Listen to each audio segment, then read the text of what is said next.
Flying cars have been imagined time and time again, but they've taken a while to come to fruition. Now, as President Trump signs his executive order on accelerating flying car programs, are they finally a reality? Morgan Stanley estimates the eVTOL industry could be a $9 trillion market by 2050. eVTOLs are, by definition, electric vertical takeoff and landing vehicles, which is a whole new breed of flying vehicles that effectively give us flying cars as we were promised as little kids, but using completely new forms of propulsion and flight configurations that are very new for the industry. This is supposed to be, by virtue of many analysts, a significant new market that hasn't really existed before. Over the next 5, 10, 20 years, it's going to change very dramatically as we start to unlock some of the biggest barriers for taking advantage of the sky in ways that we haven't done before. In the United States, there's somewhere on the order of about 50 companies that are developing some sort of flying car. Companies that people are starting to see almost daily, from Joby Technologies to Beta Technologies to Pivotal to Archer. When I started on this more than 15 years ago, it was a fringe idea. And today there is an incredible, vibrant industry that is building up. Joe Ben Bevirt is the founder and CEO of Joby. The company focuses on air taxi services. It has a market cap of nearly $6.7 billion, which is almost 15% of the market cap of General Motors. With a vertical takeoff and landing aircraft, you can move from point A to point B, and you can build networks of air traffic routes in and around cities. And we're working at building best-in-class vertiport infrastructure at JFK and at LaGuardia so that you can go seamlessly from a Joby flight onto your Delta flight. The goal is to do this in a very stepwise, progressive way. One day we hope that there will be a takeoff and landing location as conveniently located as a subway stop in a major city.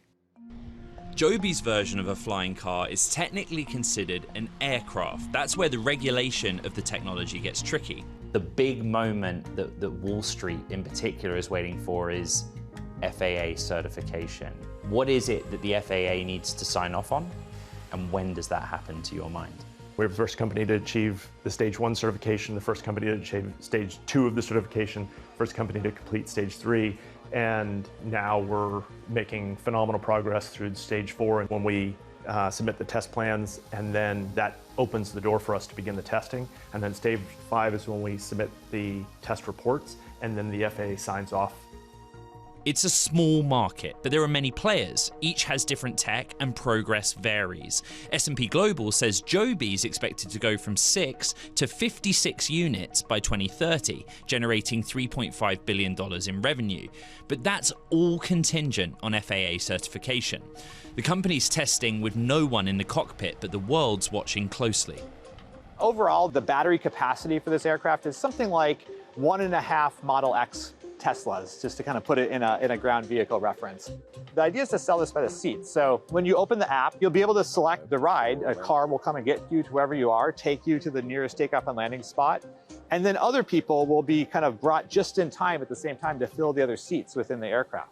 One of the things we I probably haven't focused on enough is the incredible acoustic signature. There are a significant challenge for people who live close to the takeoff and landing locations. I've told the team, let's try to make this like the wind in the trees. When you hear it would fly over you, everybody has to stop and be really quiet, because then you hear this, and that's magic.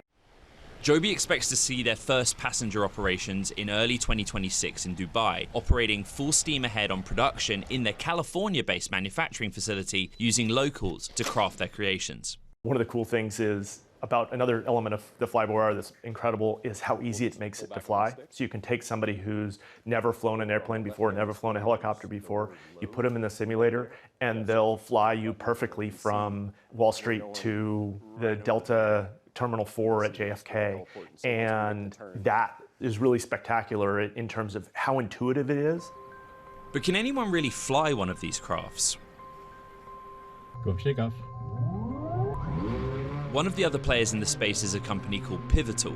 Pivotal's eVTOL is taking a very different approach. Pivotal has been in the development of novel architecture aircraft now for 13 years. Our mission is nothing short of just changing the way humanity moves through the air. And that's going to happen in small steps. Ken Karklin is the CEO of Pivotal, an eVTOL company with a unique design and a very different mission. Near term, we want to deliver on this promise of personal aviation and be able to deliver to individual private owners who can take to the sky and enjoy the freedom of personal flight on their own terms. So Pivotal has 3 streams of customers. One are direct consumers in the personal aerial vehicle market. The second pillar of our strategy is to the defense unit. And then the third is actually for public service. There's hundreds of thousands of 911 calls in the United States alone every single year. Many of those, something on the order of 1 in 10, are time-sensitive medical calls. We're having a qualified emergency medical technician or paramedic there on site in 4 minutes versus 9 minutes or 12 minutes or even 15 minutes could make the difference between life and death. We actually hope to be in a pilot operations in at least 2 locations in the United States, really in the next 6 months. So before year's end, we hope to be up and saving lives and training other paramedics to actually be pilots of this aircraft. It's considered an aircraft, but its operators are not FAA certified pilots. Pivotal claims it's still safer than driving. It's actually like 3 or 4 orders of magnitude safer than driving your car on the freeway. On a per mile basis, might even be better than that. It's very close to zero risk. That may contribute to a culture of zero risk within FAA, and that would certainly slow down innovation, because there always has to be at least the tiniest acceptance of risk for everybody involved in delivering a new technology that involves transportation. So the flight program is designed at Pivotal. It is not FAA certified, so you are not an FAA pilot, but we require everyone to be certified by Pivotal to be able to fly the aircraft. And that goes in 3 stages. There's an at-home study to be able to understand airspace and atmosphere so that you can integrate into the airspace around you. Then there's simulator training where you're in a full flight simulator, which is able to go through all the standard flight dynamics as well as emergency procedures. And that usually just takes a couple of days. And then after that, you do flight training with us. You hop in a real aircraft and you take to the sky. The trainer on the ground who's communicating to you. And it typically is about 8 flights to be able to get through all the different areas of flight within our flight training program. We did not set out to immediately change the world on a tight schedule by somehow filling the sky with air taxis. Now, don't get me wrong, I can't wait until I've been down in San Francisco and I'm ready to go home and I can pull out my smartphone app and get a $50 ride home to San Jose. And raising capital based upon that premise is also, it's a challenge because a lot of things have to go right for that to happen on a certain schedule. So we decided fundamentally we're going to stay away from air taxi and focus on privately owned assets, assets for public safety, and assets for defense. According to reports, the company's backed by Larry Page. Pivotal did not comment on its investors to Bloomberg. Both privately held Pivotal and publicly held Joby have taken over 10 years to launch, Joby raising over $2.6 billion. Progress has been slow. I'd say that it's taking a lot of time in the West, primarily because of the regulatory pathway. It is very, very difficult to certify something through the FAA, be it a small little single-engine Cessna up to something that's completely novel and new, like a flying car. And we're having to create the regulations real time as we're developing the technologies. The good analogy is you're putting the engine on the airplane while you're flying at the same time. Now, I will say there's a lot of interest and support from the current administration to accelerate these technologies and to reduce the barriers for companies to be able to test, validate, and take these products into commercial operation, but it still takes a lot of time. The world saw these things in TV shows and movies decades ago. And I think what you're asking is, why didn't we just make them decades ago? Well, really, we didn't have the battery technology. So to have the energy density in the batteries and also the power density to be able to take off and sustain flight wasn't in previous battery technologies. And even today, we're operating at just the limits of the battery technology today to be able to have 20 minutes, 9 miles. Scalability is the big question for this technology. When automobiles were first introduced, it took 5 more years to bring costs down by 50% with the introduction of the assembly line.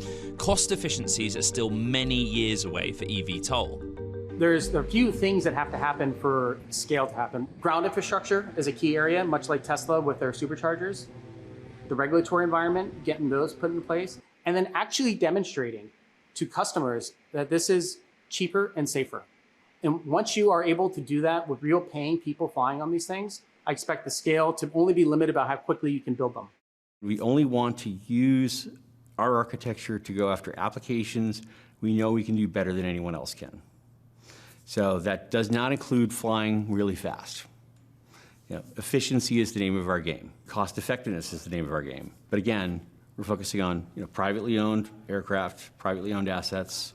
Today, only in the ultralight single seater capability. Tomorrow, something much larger. So the idea is that we can sell this by the seat and that we can make it more accessible and then actually drive the overall kind of like flywheel of demand and utilization and load factor for these aircraft and make a really economically viable service, not just one that's an incredibly better way to get to where you want to go. What gets me really excited is if we can move to where automotive got to as we moved into the early 1900s, where we're starting to produce thousands and then tens of thousands of aircraft a year, and we drive the unit prices down to the point where this becomes as affordable as driving your own car, where we hope to launch at prices around where an Uber Black fare would cost you, down to the price where millions of people can afford to do this every day. That's when I feel like my dream will have been realized.